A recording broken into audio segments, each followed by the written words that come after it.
Existe-t-il une limite quand les jeunes entrent de plus en plus tôt dans l'univers virtuel et ses dérivés? D'ailleurs, ils savent tout faire en même temps, tuer les méchants et répondre au téléphone.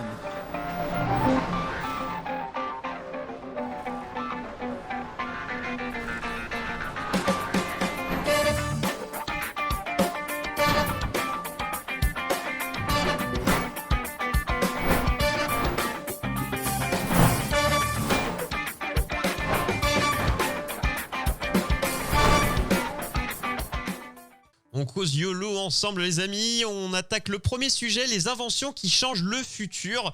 Alors on a autant des gens connus que des gens un petit peu moins connus qui le seront, je l'espère, vis-à-vis des inventions qui vont révolutionner, on l'espère aussi, le monde entier. On a des gens, on a notre fanboy de ce côté-là, Tesla, SpaceX, etc. Non, on aime bien, on a le droit d'aimer, c'est pas parce qu'on aime un grand qu'on est forcément fanboy, je veux dire, on peut être fanboy d'un petit. De quelqu'un qui est tout petit. J'assume, non, j'assume. Je suis un peu fanboy de Elon Musk, en gros, de tout ce que fait Elon Musk. Il m'impressionne. Je trouve que c'est incroyable ce qu'il fait, ouais. En tout cas, vers là où il développe son entreprise, quoi. Enfin, ses entreprises. J'essaye de garder un peu de recul, du coup, dessus. Tu essayes, mais bon. En tout cas, c'est le premier sujet, les amis. Voilà, le premier sujet, donc, c'est les inventions qui changent le futur. Et parce que, en fait, à chaque fois que quelqu'un a une invention, a une idée incroyable que personne n'avait pu imaginer avant, et ben ça change complètement le monde dans lequel on vit. C'est comme s'il y avait des mondes parallèles où à chaque fois que quelqu'un a une idée géniale et que ça finit par se traduire dans la vraie vie de tout le monde, ben c'est comme si on changeait de monde, de réalité. Mais il y a plein de choses, surtout que c'est fascinant. Ce qui est pour moi le plus fascinant dans les inventions, c'est des choses qui ont été amorcées il y a très longtemps et on ne verra pas la finalité avant, on sera mort, nous, tu vois, des choses qui se font sur plusieurs dizaines, voire centaines d'années. De voir ce qui est marrant des chercheurs, des ingénieurs ou autres qui commencent, qui vont passer le pas à des prochains et ainsi de suite. Ça me fait penser un peu à des, alors c'est rien à voir, mais à ce côté un peu très centenaire, je sais plus dans quoi, genre dans quel film j'avais vu ça, dans quelle série, des assassins où la quête elle a été commencée, genre c'est une quête centenaire, c'est-à-dire que toi en tant qu'assassin ou en tant que machin tu la commences, mais c'est les 3 générations suivantes qui vont terminer parce que c'est faire tomber un royaume, mais ça se fait sur des centaines d'années, tu vois, cette idée de t'as un début et la fin c'est hyper long et des fois c'est là où il y a les choses les plus impressionnantes. Et c'est aussi toute la poésie de la chose. Des fois, tu inventes des trucs sans même le savoir. Ça va avoir un impact incroyable sur la vie de tout le monde. Et en fait, tu t'en rends pas compte. Et parfois, c'est après ta mort que le truc trouve sa vraie fonction. Aussi, Et parfois, il y a des générations entières qui cherchent le même truc. Par exemple, les alchimistes. Tu sais, on va parler de changer l'or en plomb tout à l'heure. En fait, les alchimistes, ils cherchaient dans l'autre sens. Ils cherchaient dans l'autre sens, changer le plomb en or et la pierre en gros, philosophale. La vie éternelle, plus ou moins, la pierre philosophale. Mais ils ont Harry jamais Potter. trouvé parce que, en fait, ça n'existe pas. Mais ils ont cherché pendant des générations et des générations. Alors dans le manga Fullmetal Alchemist, c'est évoqué, hein, cette pierre philosophale, le côté alchimiste. Et coucou à toi, Warzus, comment mais tu vas? je trouve ça très poétique aussi. Quand tu cherches à inventer un truc et qu'en fait, tu n'y arrives pas parce que c'est pas possible. Mais beaucoup, souvent, t'inventes autre chose. Ça sort souvent, c'est les chercheurs, les ingénieurs. Beaucoup de découvertes se sont faites via des erreurs dans la nourriture, dans plein de choses. Donc, les erreurs sont souvent bénéfiques au progrès. Donc, ce soit dans le médical et dans plein d'autres domaines. Le simple fait d'essayer d'inventer quelque chose ou d'atteindre un but inatteignable, ça t'oblige à avoir des idées novatrices. Et par exemple, la conquête spatiale, ça a créé des centaines d'inventions. Des centaines. Qu'on utilise tous les jours. Et beaucoup de choses d'ailleurs qu'on utilise dans notre quotidien, dans nos divertissements, sont basées sur l'armée avant. Dites-vous que quand vous avez une technologie dans le grand public, l'armée là depuis 20 ans, un truc tout con, le Kinect sur la Xbox 360, donc détection de mouvement, ce genre de choses, mais l'armée, ça faisait 20 ans qu'ils avaient ça, 30 ans. Donc ce genre de choses, les technologies, c'est d'abord dans d'utilisation dite militaire, et après on les a pour le grand public. C'est vrai que souvent, on a l'impression qu'il n'y a rien, parce que le grand public qui fait partie de la majorité de la population ne voit rien. Mais dites-vous que dans les labos, dans des choses que personne ne parle, armées ou dans des choses en tout cas dites top secrètes, on va vous dire ouais mais nous ça fait 20 ans, 30 ans que et ça mais vous on vous en parle que maintenant parce que ça ne sert à rien d'en parler avant. Maintenant il y a beaucoup plus de communication parce qu'ils se rendent compte de plus en plus, ce qui est vrai c'est que tu as besoin de l'aval du public pour faire avancer les choses, tu vois, les réseaux sociaux, tu sais, il y a plein de choses qui font que tu as besoin du public pour avancer. Tu peux pas juste rester en disant bah, je fais mon truc parce que c'est lié à des États, c'est lié donc c'est des votes, c'est des choses, donc il faut que le public soit au courant d'une certaine manière. Pas forcément, parce qu'on verra qu'il y a aussi... il y a des choses qui se font dans l'ombre, mais... Moi, j'ai parlé des grands inventeurs très connus de notre temps, mais il y a aussi des jeunes qui sortent de nulle part qui ont... Voilà, moi, je vais plus parler des plus jeunes, parce que moi, j'aime bien laisser la parole, en tout cas, je suis la voix de l'avenir, toi, tu es la voix des vieux, moi, je suis la voix de l'avenir, donc chacun son truc. Bah, je te laisse commencer, d'ailleurs, parce que t'avais déjà, t'en avais plein de Elon, mais tu dis, je vais en prendre que quelques-unes. Et je te laisse commencer avec une d'Elon qui, qui moi m'a impressionné. Déjà Elon Musk, parce que ce qui est fou en fait, c'est le nombre d'idées qu'il a et le nombre d'idées qu'il arrive à développer. C'est-à-dire, ça reste pas que des idées, c'est des vrais trucs qu'il met en pratique. On s'en pas au compte de ses valeurs. Je sais que là, en ce moment, avec le truc du Corona, il a sorti énormément de conneries. Oui. Après, voilà, mais on prend pas en compte ça hein, parce qu'on parle aussi derrière. Il y a pas que lui. On s'en fout, hein. Il est, oui, c'est ça. Je sais que ça paraît con, mais il y a aussi plein d'employés qui bossent derrière, plein voilà, plein de gens derrière. On pense à cet ensemble.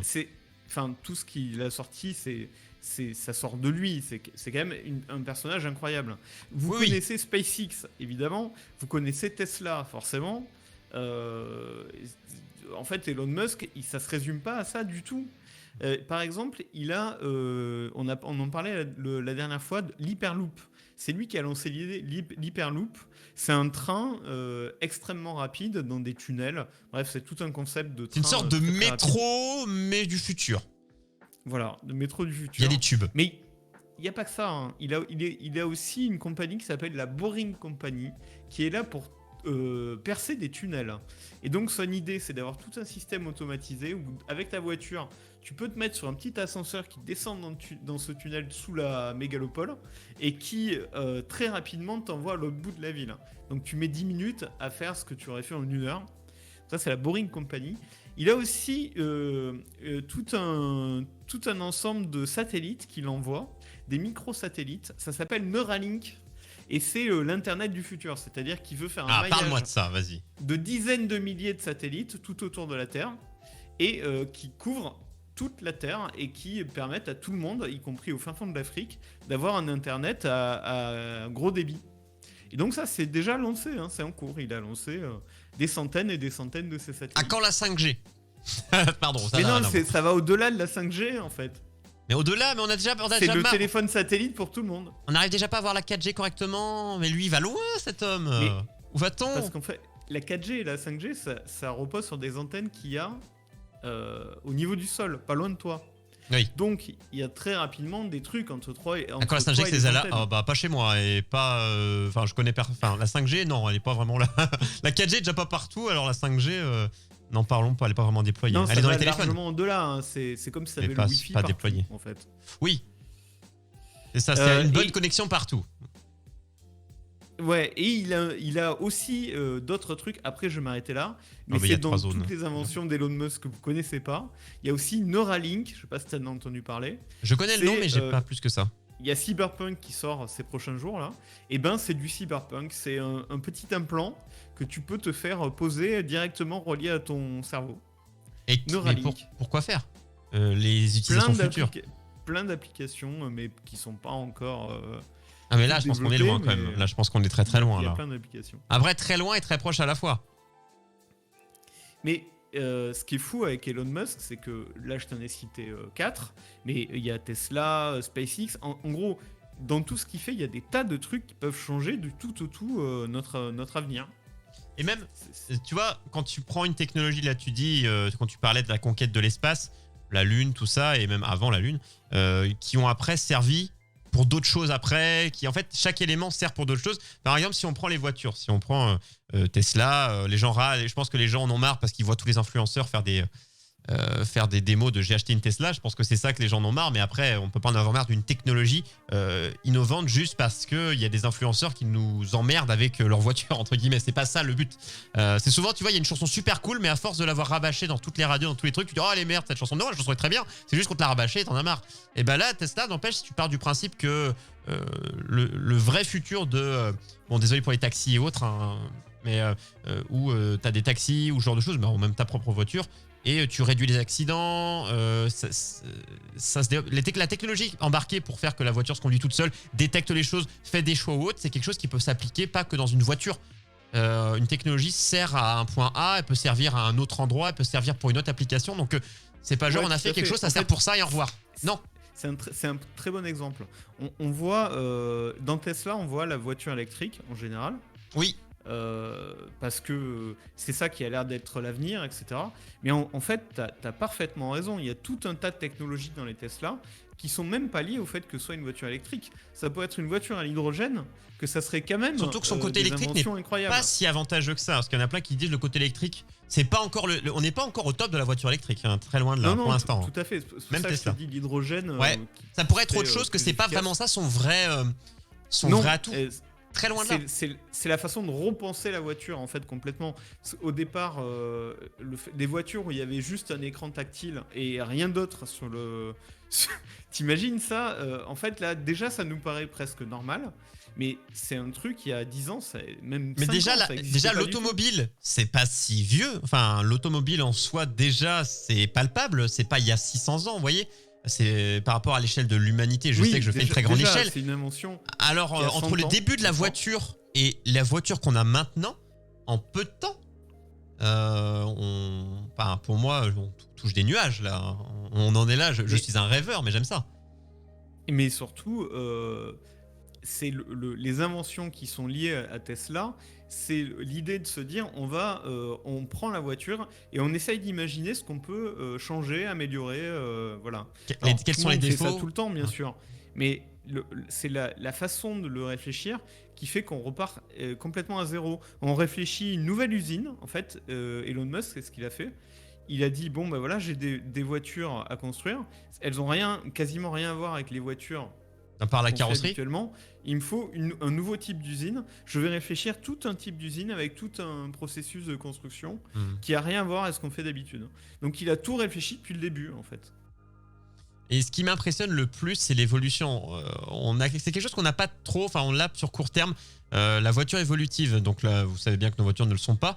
Et pour l'instant, même nos appareils le sont, mais moyennement. Vous savez, la mise à jour, les Tesla se mettent à jour. C'est-à-dire que il y a des choses où les gens qui ont une Tesla, les premiers qui ont eu une Tesla dans leur vie, c'est un temps, et ceux qui ont une Tesla, mais la même Tesla, dans 5-6 ans, ou 10 ans, la voiture, elle fera des choses complètement folles, outre des mises à jour à la con. Comme le principe de la mise à jour de votre téléphone, par exemple, Android ou iPhone. C'est le même téléphone physiquement, mais sauf que comme le software a changé, il sait faire plein de trucs de plus, il est plus efficace, etc. Et Tesla, c'est pareil. Et dites-vous que on parle de l'électrique, mais limite on s'en fout pour l'instant. Ce qui est fou pour moi, Tesla, c'est les capteurs. Et le firmware, enfin la technologie interne. Et les capteurs, ils sont ce qu'ils sont, donc il faudra des nouveaux modèles pour les améliorer. Mais par contre, tout ce qui est le plus fou, c'est informatique. Et l'informatique, ça se met à jour. Oui, ça se pirate. Je suis d'accord qu'on peut être dans des films assez fous et le jour où tout est automatisé, moi j'ai vu des vidéos des mecs qui se faisaient pécho leur Tesla parce que les mecs récupéraient à l'aide d'un appareil. En fait, le gars est dans sa maison avec c'est son téléphone qui sert de clé, en gros, à une Tesla, et il récupère à travers la porte. Les gens n'ont même pas besoin de rentrer, les voleurs de voitures. Ils récupèrent le signal de la clé, donc du téléphone, à travers la porte, et ensuite il récupère le signal et il ouvre la voiture, il se barre avec. Donc ce côté-là, les gens se sont déjà fait chourer leur voiture comme ça. Donc évidemment que le côté sécurité sera prioritaire. C'est des vidéos qu'on fait le tour. Donc, mais on sait tous qu'on peut se faire pirater. Vous savez déjà, votre carte bleue, il y a des appareils, hop, on vous récupère vos codes, machin. Donc il y a plein de choses qui existent pour protéger. D'ailleurs, c'était lors du sujet quand on évoquait est-ce qu'on doit se protéger soi-même ou est-ce qu'on doit inventer des choses pour nous protéger. Des choses sont inventées pour se protéger quand on a fait le maximum. Donc c'est assez fou. On peut tous se faire pirater, oui. De toute façon, le mec le plus intelligent et le meilleur pirate du monde, il te pirate la terre entière. pour l'instant, sur Terre, ce qui est le plus fort, un mec qui veut pirater ou un mec qui veut défendre, pour l'instant, c'est le mec qui veut pirater qui est au-dessus. Mais c'est une course du chat et de la souris. Mais il faut pas voir ça comme ça, parce que sinon, on ne ferait rien, tu vois. Et les gens, il y en a plein, j'en connais, ils ne commandent pas sur Internet, parce qu'ils ont peur de ça. Et du coup, tu t'arrêterais je vais manger, quoi. Et encore. Après, c'est vrai, plus tu fais de trucs et plus il y a de risques. Mais c'est le cas de tout. Sinon, tu n'avances pas. Et on pourrait dire, on reste là, on est quand même bien dans notre... Enfin, la vie fonctionne, tu vois. Si on arrêtait les évolutions technologiques, la Terre s'arrêterait pas de tourner d'un coup, je décéderais pas demain.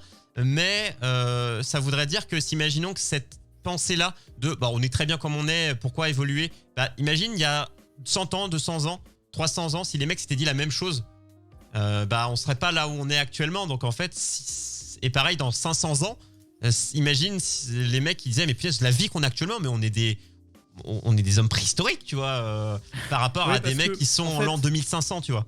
Et c'est là qu'il faut se retourner vers le passé. Il y a une époque où on s'éclairait à la graisse de baleine ou c'est pas si au vieux. pétrole. Et c'est pas si vieux. C'était il y a 150 ans ou 100 ans. Ouais, 150 ans. 100 ans, même il y a 100 ans, c'est s'éclairer au pétrole. Alors, et en plus, en fait, on parle de tout le monde, parce que même quand l'électricité a été inventée, c'est pas genre on claque des doigts, c'est bon, tout le monde là. Parce qu'après, il faut développer des lignes, il faut machin. Donc, dites-vous que des fois, on a dit mais non, l'électricité a été inventée en temps. Oui, mais il a fallu que ce soit prouvé, il a fallu que ce soit déployé. On parle du grand public quand on parle d'accès.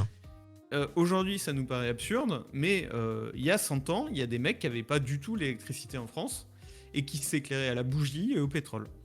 La fibre, c'est un bon exemple d'ailleurs. Évidemment, vu d'aujourd'hui, on se dit heureusement qu'on a inventé l'électricité. Mais c'est un peu pareil en fait. C'est un peu pareil. C'est pour ça qu'il faut voir loin, c'est-à-dire que si chacun ne pense qu'à son présent, si les gens avaient été égoïstes à l'époque, aujourd'hui, on ne vivrait pas comme on vit aujourd'hui.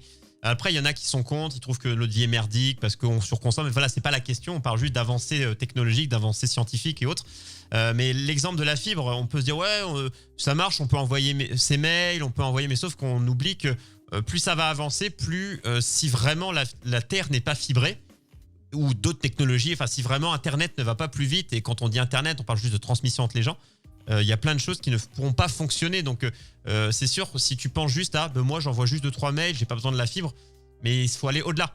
C'est qu'en fait, à partir du moment où tu vois au-delà de juste ton clavier, ta souris, ta chaise, ta porte d'entrée, il y a d'autres choses, d'autres évolutions qui sont peut-être pas pour toi, mais sont peut-être pour tes enfants, pour tes petits-enfants, etc. quoi. Donc c'est ça, quoi. La fibre, ça en est un exemple comme d'autres de choses où on est satisfait de ce qu'on a. Sauf que il faut avoir une pensée un peu plus loin, quoi. Les consoles de jeux, enfin voilà, que ce soit du loisir ou des choses utiles, un peu plus utiles à l'humanité. D'ailleurs, on va en parler, parce que je vais m'attaquer un peu avec des gens un peu plus petits qui, j'espère, deviendront grands, s'ils ne se font pas voler par des grosses sociétés leurs inventions. Je finirai avec une liste d'inventions. Les moins probables. Moi, j'en ai deux à vous citer.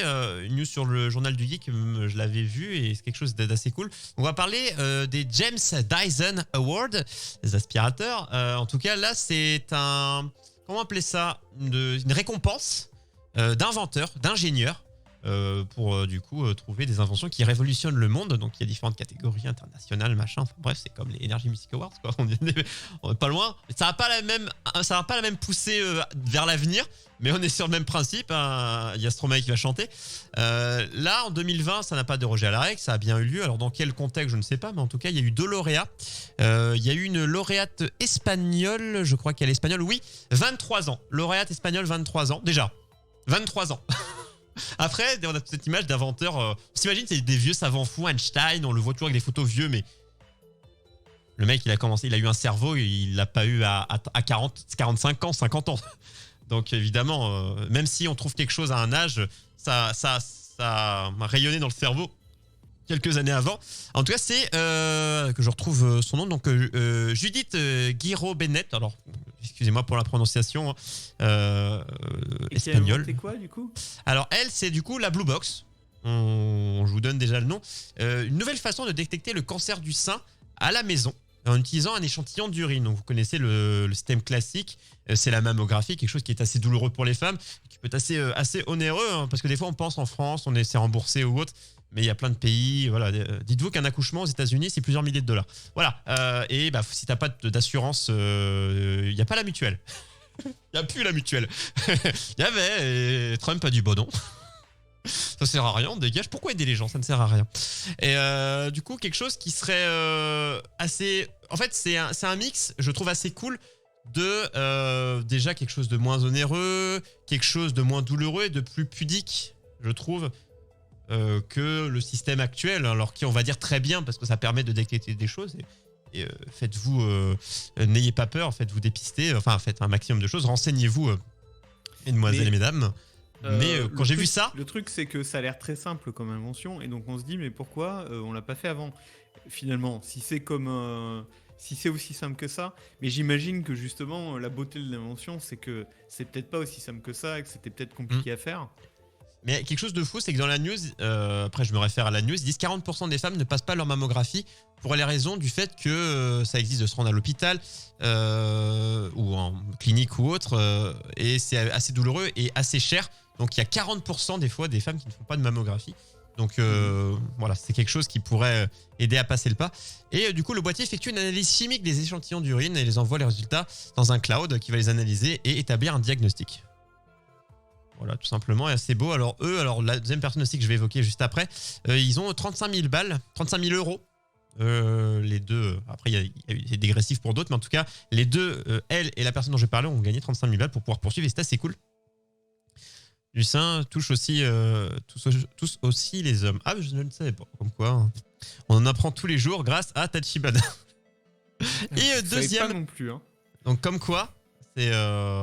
On pense à la prostate, on pense à d'autres choses, le toucher rectal, c'est pour bientôt. Autre invention, en tout cas, autre lauréat de cette année 2020 sur ces James Dyson Award, eh bien, un Philippin de 27 ans, donc Carvey R.N. Meig, désolé pour la prononciation, créateur de l'Aureus, l'Aureus, A-U-R-E-U-S, hein, vous pouvez retrouver de votre côté. Donc ce jeune Philippin, du coup, imaginez un matériau qui peut être fixé à tout type de structure, qui est déjà existant, c'est-à-dire que tu appliques ça, et qui permet de récolter les lumières UV ultraviolettes pour ensuite les convertir en lumière visible pour générer de l'électricité. Et ça, je trouve ça, aussi fou que l'autre, hein, mais pour une toute autre idée, vraiment folle. Même si c'est l'invention d'avant, et j'espère que ça verra le jour de manière le plus rapidement possible. Mais là, pour vous dire, les panneaux solaires s'il y a nuage, panneaux solaires ne servent à rien. Globalement, puisque c'est les rayons UV passent quand même. C'est pour ça que vous êtes quand même bronzé même quand il y a des nuages. C'est-à-dire qu'on vous dit de mettre de la crème solaire parce que c'est les UV qui vont vous cramer. C'est pour ça que quand vous allez vous faire bronzer, c'est des lampes à UV, donc ça porte bien son nom. Des fois on se dit ouais, je lampe à UV ça me bronze, mais par contre non, le nuage non. Les UV passent quand même les amis. Et là, eh bien même avec des nuages, on pourrait transmettre l'énergie. Et ça, juste ça, je trouve ça fou quoi. On parlait d'avenir, on parle... En fait, on nous rabâche avec l'énergie propre. Les panneaux solaires, je pense, ça a été tout un truc. Et il y a beaucoup de temps où tu ne peux pas... Il ne fait pas tout le temps beau partout. Et je trouve que ce serait une belle évolution. Du coup, qui brille ou pas. Ouais, mais comme quoi, tu sais, en fait, les panneaux solaires, on disait que les voitures, c'est récent, mais les voitures, ça a 100 ans. Les panneaux solaires, ça a 20 ans. Hein. Donc, alors, en fait, ça en a 50, mais... On les utilise et on les améliore que depuis vraiment 20 ans. Donc c'est vraiment très récent, quoi. Ouais, mais oui, non, mais c'est récent. Et des fois, on a l'impression que c'est vieux, mais dites-vous que des fois, quand on dit ça fait 100 ans, mais 100 ans, c'est comme si c'était hier. Faut pas voir 100 ans comme j'étais pas né. Si tu dis j'étais pas... Des fois, on a l'impression de se dire... Parce qu'en fait, on a du mal à avoir l'échelle du temps avec nos produits, c'est de se dire tiens, un téléphone, on dit toujours ouais, un PC il est récent quand il a 1 an, au bout d'1 an il est vieux. On nous rabâche toujours avec les nouvelles technologies, nos téléphones autres, oh il a 2 ans c'est un vieux truc, on n'entend que ça. Et du coup on n'a pas l'échelle de se dire si ça a 10 ans mais c'est un ancêtre, tu vois, t'imagines, tu vois ce qu'on faisait il y a 10 ans, mais je pouvais pas me servir de ça. La tête des PC il y a 15 ans... Ah oui, mais tu pouvais faire vis-à-vis des choses qui existaient. C'est pas comme si tu avais un jeu d'aujourd'hui, si je prends un jeu vidéo, et on te mettait un vieux PC, tu vois. Vis-à-vis d'il y a... Alors peut-être sauf pour certains jeux, mais en tout cas, globalement, tu pouvais faire tout ce qu'on te donnait en possibilité, quoi. Donc, et tu pensais pas au futur. En fait, tu vois pas...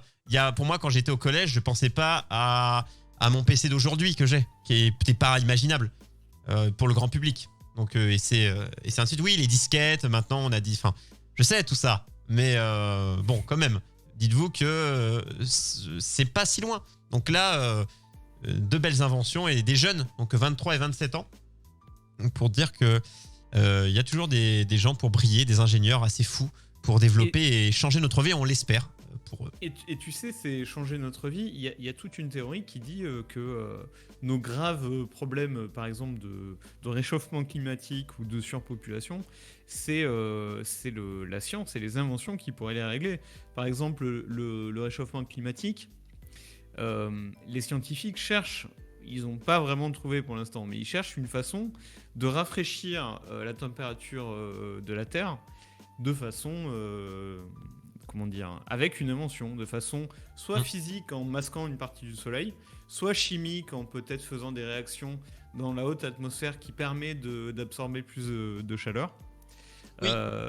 Donc il y a des pistes où une simple invention pourrait changer du tout au tout, ne serait-ce que l'espérance de vie de l'humanité, quoi. Rien que Et ce qu'on dit, c'est qu'une recherche peut en amener une autre. C'est-à-dire que tu peux rechercher comment bien masser des pieds et tomber sur la solution pour sauver le monde. J'exagère, mais voilà, ça se base sur ça. Et comme je disais au début, là, tu vois, tu as quelques infos, mais c'est plein de choses qui sont un peu secrètes parce que on est encore c'est encore flou, tu vois, quand même, avant de se dire, tiens, c'est bon, on y est.